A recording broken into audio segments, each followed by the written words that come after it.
Tawra, and this is my mom, Jill. And we are the authors of the Dining on a Dime cookbook, Eat Better, Spend Less. And if you have adult children that need to move out, this is the cookbook for them. Because they don't have to live on ramen and save money. When we wrote this, I was really shocked because a lot of young men, 18, 19, love this book. I was really surprised. I didn't expect that. I expected, gals and stuff. What's funny is Jack is 9 and he has a friend at school. And his friend has been watching our show and just really wanted the cookbook. Wanted the cookbook? Yes, he did. It was pretty funny. So we're starting them young. Okay, so today we are talking about what to do when your adult children won't leave home and how to deal with that. Okay, so this is one of our top articles on our website, and we did not know this, but apparently our article is #1 on Google when you search now. Thank you, Google. But Mom was just the other day saying, I don't know why we're getting so many comments on this. And so I searched it up, and sure enough, thankfully, that is great. But it's kind of sad at the same time that it's such a big problem, It is a major issue. And so we're going to address everything. We'll start with regular kids, and then we'll move into the drug problems and those kinds of things. We'll kind of start with the easier ones and then move their way up. Oh, I'm just finding this out. Is that what we're doing? So, first of all, what is our opinion on adult children living at home?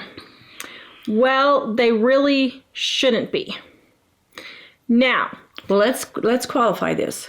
Give us time to talk all the way through this before you start reacting. So here's kind of our 2 cents. Once kids graduate from high school, they need to be paying for their stuff, which includes college. I know we're going to get a lot of feedback on that.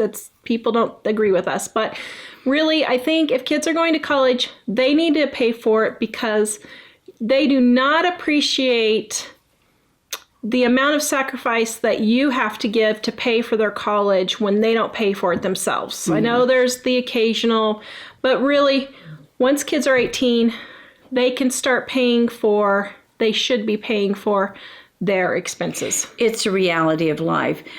The harder you have to work for something and save for something and sacrifice for something, the more you're going to appreciate it. If you don't have to do any of that, you just are not as serious with it and don't appreciate it as much. Now, if your kids want to go to college and still live at home and you pay for their room and board, I'm okay with acceptable. That. Yeah, that's one way to help them through college. Yeah, but they need to be paying for that. Now, if you have kids that are 18 and are not going to college, unless there is some sort of disability, and I'm not talking about depression and anxiety type disability. We had somebody email us about that. I'm like, I'm sorry. That is not a disability that keeps you from working. I'm sorry. It just doesn't. I'm talking about like true physical limitations where you cannot work. And yes, there are sometimes depression, but the percentage is very small that you have a chemical imbalance, and that's a totally different thing. And we'll address that a little bit here in just a little bit. But now, when kids hit 18, they're still living at home. They should be getting a job and working to get moved out of the house. By the time they're 19 to 21, 22, somewhere around there, they need to have a specific plan to be getting out of the house. Anything really over 21, 22, somewhere around there better be really good. How do I say this? I'm trying to say this nicely because I'll be honest right now, I have a 21-year-old who is at home. But the thing is, if your child is at home as an adult, they are working and they have a specific plan for getting out, that is one thing. I'm okay with It's kind of like with that. college. If they're working hard at college, then it's acceptable for them to be home, and that's part of your helping them a little bit. You can help a little bit. We're not saying to be cold-hearted. Yeah, so here, let me tell you how we're doing it with ours, okay? Our oldest had is still sick, but had medical problems to where he was very, very ill for about 3 years. They never did figure out what was wrong with him. He lost about 3 years of his life being bedridden sick. He was still working, though, trying to work as much as he could. He was working at least part-time during that time. But they never figured out what was wrong. He just started doing different things to try and manage it better so that he could be a productive member of society. His words, not mine. So now he is working full-time. He just got a really super good job and is wanting to save up money for a down payment for a house here in Colorado, which is the number, I can't remember if it was number 2 or number 3 most expensive place to live in the country now. Okay, so he is working towards goals. He has a large chunk of change already saved up in the 5 digits. He hasn't been sitting around. He's not squandering his money and doing silly things. He's not sitting around playing video games all day long, drinking my Cokes and eating my Cheez-Its or whatever. He pays for his own car. He pays for his own clothes, with the exception of things that he asks for birthday or Christmas presents. He pays for all of his car insurance. He pays for his cell phone. He also works and helps you, like if a car needs to be fixed. Yeah. And you need things done around the house, he does help do all those things. And he does pay rent. And the longer he's at home, each 6 months or a year, right now it's every year, but each 6 months or a year, the rent goes up. Okay? So as he stays, the rent gets higher and higher. Okay? But he has a definite plan in the next 6 months to have enough money saved up to buy a house, not just move out, but to buy a house. So we're okay with him staying home as long as he's still helping out, those kinds of things, okay? Now, our next oldest one, she's 20, and she's doing the same thing. She wants to go travel, so we were like, okay, you can stay at home for a little bit, do your traveling, and then you can go ahead and get an apartment. But they both have definite plans to get either an apartment or buy a house in the near future. We're talking a year or less, okay? They're not just sitting at home doing nothing. So if you have a child over the age of 18 out of high school, and if they are in high school, they need to have a part-time job if they're in high school. They need to be working full-time. Full-time. They need to be paying all of their expenses, and they need to be helping you out around the house. You are not their maid. You are not their housekeeper, the cook, and they need to be paying rent. Okay? Those are my guidelines. Well, and for me, my son and Tara both were sick. So, I mean, they were very, very ill when they reached that age, but they still both tried to work, and they were working. And Tara did move out earlier just because she moved back to Colorado where her grandparents, she rented a little trailer from her grandparents and that type of thing. But my son, my house was like an apartment. I had an upstairs apartment with an outside entrance. And so he stayed up there till he was about 21 or 22, I forget now. But he didn't eat my food. I didn't have to cook for him. It was like 2 separate places. He was up in his apartment. I was down in the lower part. He paid me enough rent that what he paid me covered my utilities. My mortgage was paid off, so it covered the taxes on my house and the insurance on my house for that. So it was a win-win situation for me. He was actually helping me out at the time because I wasn't bringing in that much money. So it was good for me, and it helped him. And that time period of him not having to pay the full price for a regular rental helped him transition and build up confidence and what young people need in order to be able to go ahead and move into their full rental. And that can be a good transitional time.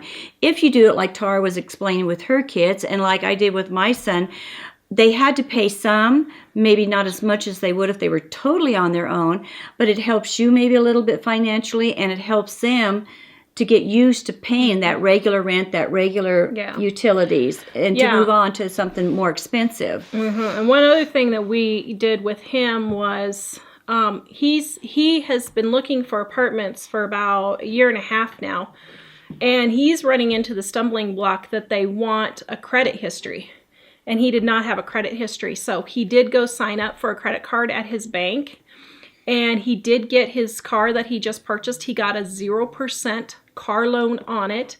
He already had the money saved up, but he got the car loan that's 0% with no fees, so that would go on his credit record as a good payment history.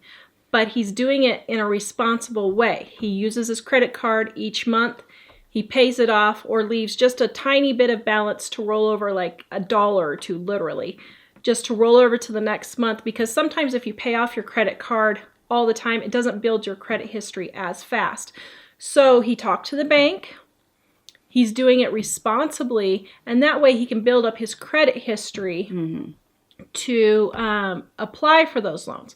So those are the good kids who are trying to get on their own and have either a setback. That's teaching your kids to be responsible. They're trying to move forward. Now, one thing that we have found out after our article came out is, so what do you do with the next group of kids where their kids are capable of moving out, they're working, all that, they just don't want to move out? Well, here's the thing. They need to move out.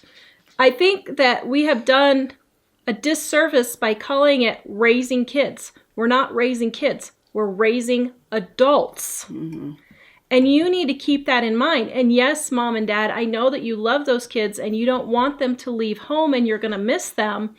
But you need to have your own life. Your life is not revolved around those kids. And you have to realize that you are raising adults to go out into the world and be a productive member of society. But sometimes parents don't realize you have to hurt a little bit to raise those kids and do things that feels like you're hurting them, but to do it in order to teach them to do things or help them. For example, I didn't like taking my kids in to get a shot when they were really sick, but I knew they needed that shot to make them better. And it broke my heart to watch them crying or getting a blood work done. It just broke my heart. But I did it. Even though it hurt me to do it, I did it. I didn't say, well, that's going to hurt me and make me upset, and I don't want to see them hurt and crying, so I'm not going to take them in to get a shot. They needed that. I had to do that to save their physical life. And emotionally, we don't want to push our kids out because that's going to hurt them or be uncomfortable, or they're going to have to struggle. It's going to hurt us. It's going to be a struggle, and we think we don't want the pain of watching them struggle and thinking, oh, well, let me help them, let me do this for them. I go back and I use this example all the time. You have a little baby toddler that's trying to learn to walk. Now, it'll fall and scrape its knees as it's trying to learn, but it has to get up, and you say, come on, you can walk, and you try to help them, and they'll fall sometimes. It hurts to watch them fall, but you have to let them fall sometimes because they won't learn to walk. You can't put that toddler on a pillow and carry it around for its whole life. What kind of a warped, deformed person would you grow up with or have grow up? I mean, they wouldn't be able to even function. And physically, they couldn't function if you kept them on a pillow. They'd never learn to walk. They would never be able to have freedom to do anything. You are stifling those children. You're not giving. In order to gain freedom, you have to learn responsibility. In order to gain freedom, they have to learn to build those muscles so they can have that freedom. And you're actually hurting them and stunning their growth emotionally by doing this, by not kind of gently pushing them out of the nest. That's why the transition period is nice, because you're not totally throwing them out, but you're working their way towards So doing what you need to do is sit down and have a talk with your kid if they're 19, 20, somewhere around there, and say, you know what? You're an adult now. what are you doing that's getting you ready to move out of the house? And if they say, well, I don't want to move out of the house. Well, in 6 months, you need to have your own place to live. Well, so how are you going to set that up? I was going to say, I wouldn't be as kind as that. I would say, okay, listen, you know, you're 19, you're an adult. You need to do this and this and this. This is my home. This is what the rules are here, you know, basically. So it's time for you to figure out the steps you're going to take to get out of this house. And in 6 months, if you're not out, your stuff is going to be sitting on the front stoop. And parents don't want to do that. No. But here's the thing. Most kids have their own vehicle. You can go live in your own vehicle. Mike did that when he first moved out of his parents' house. It was not a pleasant situation leaving. And he literally left in his car and spent 2 weeks sleeping in the national forest in his car while he found a place to live. And you know what? He survived. 49 years old and he lived through to tell about it. But it's okay. For you, those of you with younger kids, you need to start now raising them so that doesn't have to happen. You are at fault. And this is what I find. When you don't have them do chores and that kind of thing, you're not teaching them responsibility. Yeah. And one thing I find that I used to, when parents would say, I don't know what to do, I can't get my kids to leave home, I can't get them to take a job.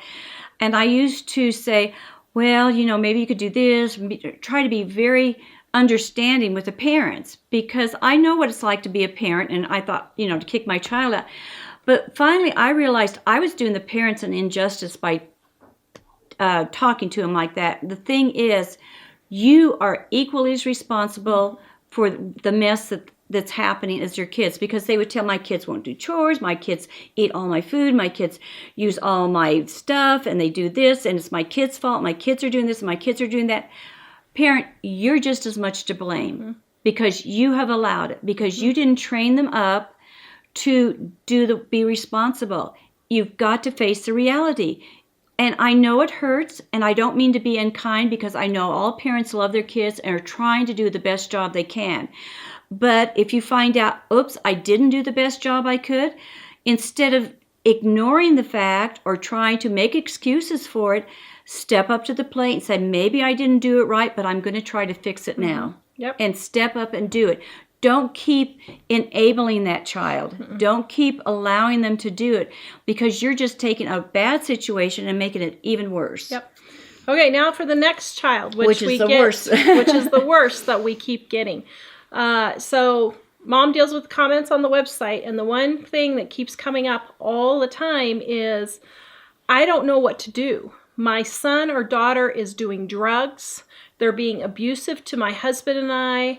They are punching holes in the walls. They refuse to get a job. They refuse to get into rehab. What am I supposed to do? They've threatened to kill me. What do I do? So this is where you are just going to have to take drastic measures, period. And if you are afraid for your life, what you need to do is go down to the police station and tell the police, say, this is the situation that's happening, because each state is different on their eviction laws. So some states you have to have 30 days, some days 60 days, some days 90, some days, you know, some states, have completely different laws than other states. So go down to your local police station if you don't have the money to hire a lawyer and say, this is what's happening. What do I need to do to get this child out of my house? And follow what they tell you. Now, once you give the eviction notice, if you feel this child is going to hurt you or going to harm your pets or whatever, you need to plan to leave then.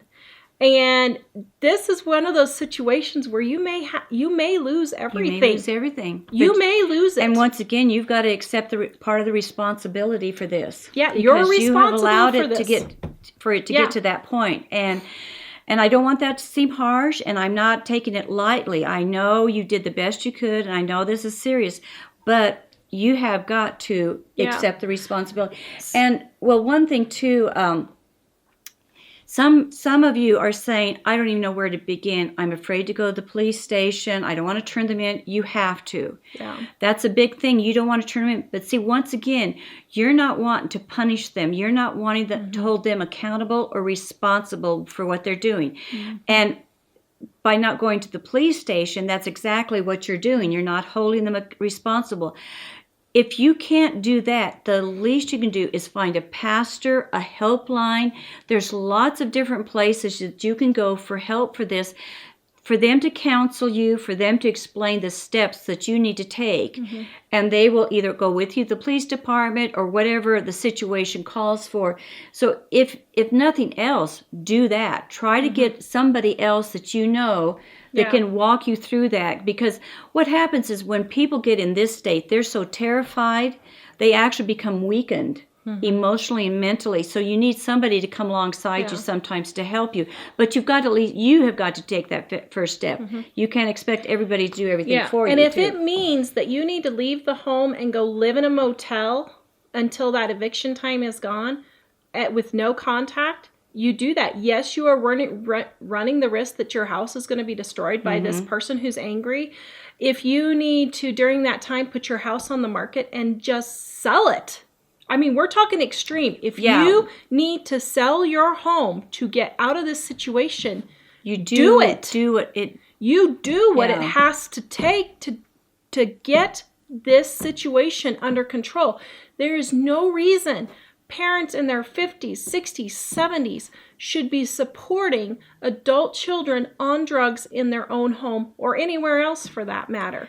But you are ruining your retirement. You're ruining your life for this spoiled brat of a child. I mean, that's what it boils down to. So you have to take extreme measures. And the thing is that you don't realize, but I don't want to lose my home, or what about my home getting destroyed? Okay, you have made a crisis situation. This is the consequences of putting up with this for so long, and you have got to accept it. I may lose my home. And some of these cases that I deal with or I get questions about are very extreme. They're afraid to go to bed at night. They have to blockade their bedroom doors because the child is going to get a rifle and come in. And that's another thing. When these situations are that extreme, if you don't do something about that child, these are the kids that go out and shoot other people. It's not the rifle, it's the kids. Or shoot you. You're going to be the one responsible for them going out and shooting other people because you either didn't contact the police, you didn't deal with this and nip it in the bud at an early point. And I hate to put a heavy guilt trip on you, but you need to realize this. You really do. Yeah. We're talking serious, because I get some really hair-raising comments from people that are frightening. And so I'm not talking just you're afraid of your kids a little bit type of thing. I'm talking this can hurt other people. You know, and you have got to really accept the responsibility. And so we're telling you that, you know, you need to have expectations of adult children to act like adults. If they are not acting like adults, you as the parent then need to take actions, whether it's just setting up a plan to get them out or literally going to the police, a lawyer, whatever you need to do to get that situation. But once again, you have to realize extreme measures to the point of losing your home, if you are that afraid for your life, need to be taken. You need it's serious. It's that serious. You keep, when we get these questions, we see it from our perspective as the person on the outside, and we're like, are you out of your mind staying there? Yeah. The first time my child touched me, his butt would be on the street. And if he tries to come after me with an eviction 6-month or 3-month or whatever it is, I would say, fine, you're here and I'm gone. And it happened. That's my responsibility. And people say, well, I don't have the money for this. I don't have the money for that. You sell whatever you need to sell. That's why I say go to a pastor, find counseling, Get you can the find help. The places are out there. And you've got to realize this irresponsible child, not all the time. Now, I know there's exceptions, but probably 90% of the time, this irresponsible child was because you were irresponsible in your parenting. And it's even showing up in the fact that you don't want to go to the police to turn them in. That's you being irresponsible. They're just mimicking your action. And people will say, well, I gave them everything. They didn't want for anything. They didn't need for anything. How did they turn out like this? That's your irresponsibility. You didn't teach them to be responsible. You just gave them everything. Because you gave them everything growing up. There was no expectation that they would have to be responsible for anything. You never held them accountable for anything. And they would do things, and you didn't give them consequences for doing those things that were wrong.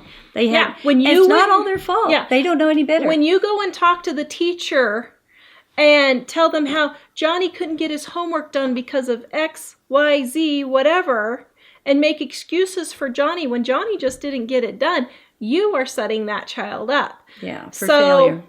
That is your responsibility, and you have to take the consequences, unfortunately, for that. And You're paying the consequences now of several years of... And we're not saying that's easy by any And we're way, not really shape, or even form. condemning you. We're just saying that now that you see that, please wake up and say, okay, I did this.